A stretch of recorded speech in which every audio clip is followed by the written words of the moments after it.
নমস্কার বন্ধুরা, জ্যোৎস্না রীতিকথায় একটি নতুন পর্বে তোমাদের সকলকে স্বাগত জানাই। বন্ধুরা, আজকের পর্বে ছট পুজোর সম্পর্কে তোমাদের জানাবো। কেমন লাগলো অবশ্যই তোমরা কমেন্টে জানিও। ভালো লাগলে সবার কাছে শেয়ার করে দেবে, লাইক করে দেবে, আর পাশে বেল আইকনটি অবশ্যই প্রেস করে রাখবে, যাতে পরবর্তী ভিডিও নোটিফিকেশন সবার আগে তোমাদের কাছে চলে যেতে পারে। বন্ধুরা, প্রতি বছর ছট পুজো শুরু হয় কার্তিক মাসের ষষ্ঠী তিথিতে।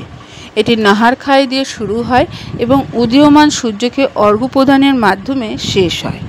এই সময় মহিলারা জল ছাড়াই 36 ঘন্টা উপবাস পালন করে এবং তাদের সন্তানদের সুখ সমৃদ্ধি এবং মঙ্গলের জন্য প্রার্থনা করে।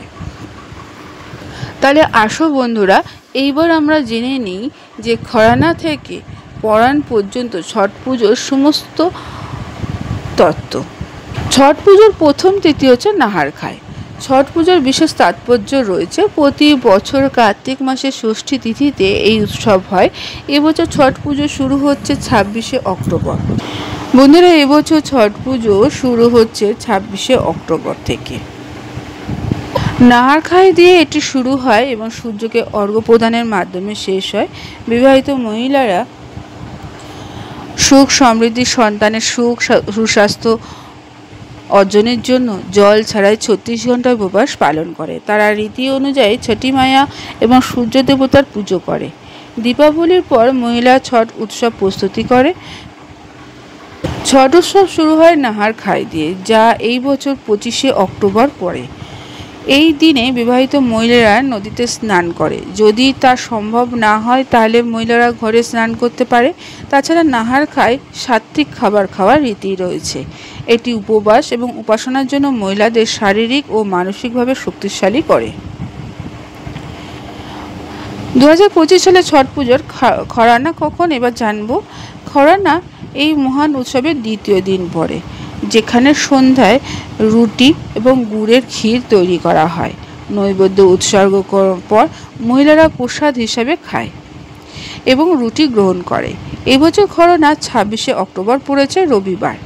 প্রসাদ খাওয়ার পর 36 ঘন্টা কঠিন উপবাস করতে হয়।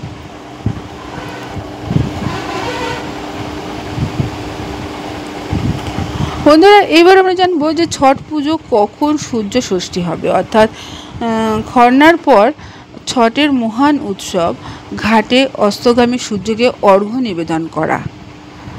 তবে জানিয়ে রাখি যে দীপাবলির পর ষষ্ঠী তিথি ছট পুজো শুরু হয়।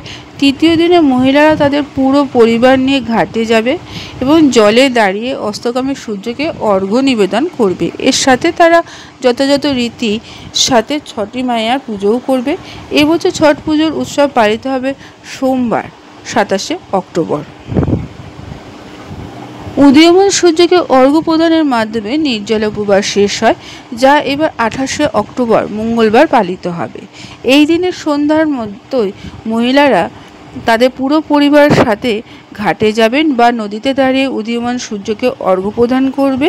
তারা তাদের সন্তানের সুখ সমৃদ্ধি দীর্ঘায়ু কামনা করে প্রার্থনা করবে।